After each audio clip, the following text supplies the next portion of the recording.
Hello and welcome to Pharmacy's pharmacy teaching videos. This video is going to be about venous thromboembolism, and that's based off your requests on Instagram. This is a high weighted topic in the GPHC exam as it's part of the cardiovascular system. So without further ado, let's get started. Venous thromboembolism includes both a deep vein thrombosis, so DVT, and pulmonary embolism, PE. This refers to a blood clot that forms in a vein which partially or completely obstructs blood flow. Hospital-acquired venous thromboembolism refers to a VTE that occurs within 90 days of hospital admission. It's a common and potentially preventable problem, so in hospital you'll usually see patients on VTE prophylaxis. A DVT is the most common form of venous thromboembolism and usually occurs in the deep veins of the legs or pelvis, and symptoms include unilateral localized pain, swelling, tenderness, skin changes, and vein distension. A PE most commonly occurs when a thrombus, usually from a DVT, travels in the blood, so it's then referred to as an embolus, and it obstructs blood flow to the lungs, causing respiratory dysfunction. Symptoms of a PE include chest pain, shortness of breath, and hemoptysis, which is coughing up blood. Risk factors for VTE include surgery, trauma, significant immobility, malignancy, obesity, acquired or inherited hypercoagulable states, pregnancy and the postpartum period, and hormonal therapy, including combined hormonal contraception or hormone replacement therapy. VTE must be treated immediately, so always refer suspected VTE. I've had to do this personally before for a young female patient who was taking combined contraceptives and she was describing symptoms of a DVT, so be aware that you may come across this both in community and hospital. Okay, so looking into VTE prophylaxis, all patients should undergo a risk assessment to identify their risk of VTE and bleeding on admission to hospital. There are two methods of thromboprophylaxis: mechanical and pharmacological. Options for mechanical prophylaxis are anti-embolism stockings that provide graduated compression and intermittent pneumatic compression. Anti-embolism stockings should be worn day and night until the patient is sufficiently mobile. They should not be offered to patients admitted with acute stroke or those with conditions such as peripheral arterial disease, peripheral neuropathy, severe leg edema, or local conditions such as gangrene or dermatitis. When using pharmacological prophylaxis, in most cases it should be started as soon as possible or within 14 hours of admission. Patients with risk factors for bleeding, such as acute stroke, thrombocytopenia, or acquired or untreated inherited bleeding disorders, should only receive pharmacological prophylaxis when their risk of VTE outweighs their risk of bleeding. Patients receiving anticoagulant treatment, such as with warfarin, rivaroxaban, or apixaban, who are at high risk of VTE should be considered for prophylaxis if their anticoagulant treatment is interrupted, for example, during the perioperative period for surgery.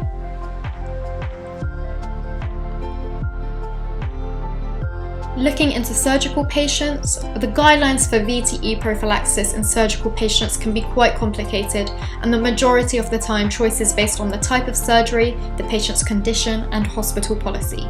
So I've put together a condensed version of what would generally be useful to know in practice and for the GPHC exam. Pharmacological prophylaxis should be considered in patients undergoing general or orthopedic surgery when the risk of VTE outweighs the risk of bleeding. A low molecular weight heparin is suitable in all types of general surgery, and unfractionated heparin is preferred in patients with renal impairment. Pharmacological prophylaxis in general surgery should be usually continued for at least 7 days post-surgery or until sufficient mobility has been re-established. Patients undergoing an elective hip replacement should be given thromboprophylaxis with either a low molecular weight heparin administered for 10 days followed by low dose aspirin for a further 28 days, or low molecular weight heparin administered for 28 days in combination with anti-embolism stockings until discharge, or rivaroxaban.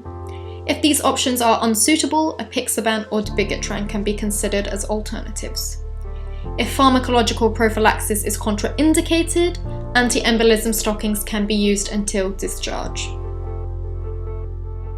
Patients undergoing an elective knee replacement should be given thromboprophylaxis with either low-dose aspirin for 14 days or a low molecular weight heparin administered for 14 days in combination with anti-embolism stockings until discharge, or rivaroxaban. If these options are unsuitable, apixaban or dabigatran can be considered instead.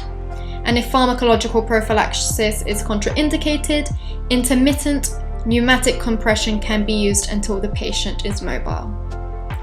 Also, as a side note, it may be worth noting that regional anesthesia is preferred over general anesthesia to reduce the risk of VTE in surgical patients. Next is medical patients. Acutely ill medical patients who are at high risk of VTE should be offered pharmacological prophylaxis. Patients should either be given a low molecular weight heparin as first-line option or fondaparinux as an alternative for a minimum of 7 days. Patients with renal impairment should be given either a low molecular weight heparin or unfractionated heparin, and the dose should be adjusted as necessary. Mechanical prophylaxis can be considered when pharmacological prophylaxis is contraindicated. Their use should be continued until the patient is sufficiently mobile. In patients admitted with acute stroke, mechanical prophylaxis with intermittent pneumatic compression should be considered because anti-embolism stockings are unsuitable in these patients. Their use should be started within 3 days of the acute stroke and continued for 30 days, or until the patient is sufficiently mobile or discharged from hospital. Moving on to VTE treatment. When offering anticoagulation treatment for VTE, patient comorbidities, contraindications, and patient preferences should be taken into account. In some cases, diagnostic investigations or results can't be completed within the required timeframe, but we need to start patients on treatment for a suspected DVT or PE. If this is the case, where possible, the choice of anticoagulant should be one that can be continued if a proximal DVT or PE is confirmed. When starting treatment, carry out baseline blood tests, including full blood count, renal and hepatic function tests, prothrombin time, and activated partial thromboplastin time. Offer either apixaban or rivaroxaban for patients with a confirmed proximal DVT or PE. If these are unsuitable, offer either a low molecular weight heparin for at least 5 days followed by dabigatran or edoxaban, or a low molecular weight heparin given concurrently with a vitamin K antagonist, such as warfarin, for at least 5 days or until the INR is at least 2.0 for 2 consecutive readings, after which they can be put on a vitamin K antagonist on its own. The use of unfractionated heparin with a vitamin K antagonist is not routinely recommended unless the patient has renal impairment, so a creatinine clearance between 15 to 50 milliliters per minute, or if they have established renal failure or an increased risk of bleeding. Or they can be given any of the above options, but just to note, dabigatran should only be used if their creatinine clearance is 30 milliliters per minute or above. Patients initiated on anticoagulation treatments should be given verbal counselling and written information, which we'll cover in our next video. They should also be provided an anticoagulant alert card that is specific to the patient's treatment and advised to carry this around with them at all times.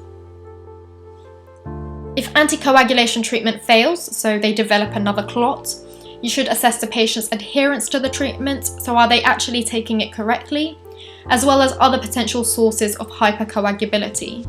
The dose of anticoagulant may then be increased, or the patient switched to an anticoagulant with a different mode of action.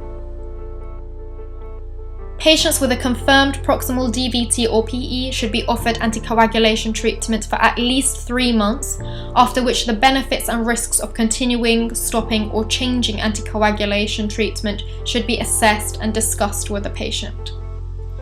Consider stopping anticoagulation treatment after 3 months if the patient has had a provoked DVT or PE, if the provoking factor is no longer present, and their clinical course has been uncomplicated.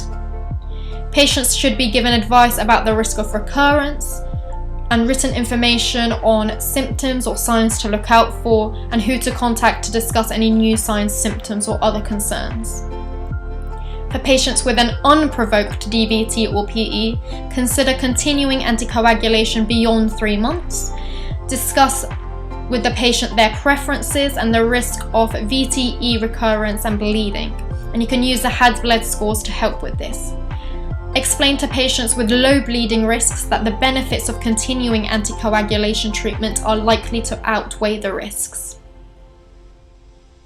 If a patient is to be continued on long-term treatment with anticoagulants as secondary prevention, offer continued treatment with the anticoagulant used for the initial treatment if it's well tolerated. So if they were started on apixaban, you can continue them on apixaban.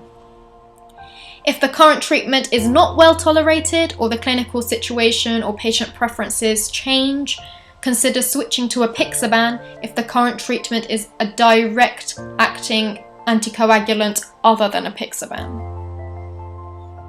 So if they were on rivaroxaban but they weren't tolerating it well, they can be switched to apixaban. If patients decline further anticoagulant treatment, aspirin may be prescribed instead, although this is unlicensed and they should be reviewed at least annually if this is the case. And finally, VTE in pregnancy.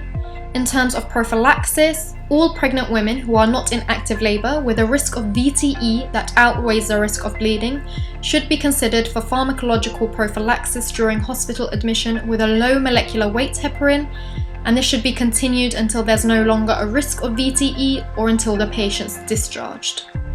Women who have given birth, had a miscarriage or a termination of pregnancy during the past 6 weeks should start thromboprophylaxis with a low molecular weight heparin 4 to 8 hours after the event unless contraindicated, and continued for a minimum of 7 days.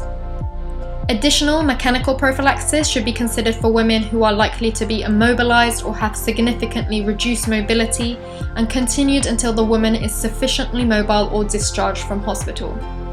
Intermittent pneumatic compression should be used as a first-line option, and anti-embolism stockings as an alternative.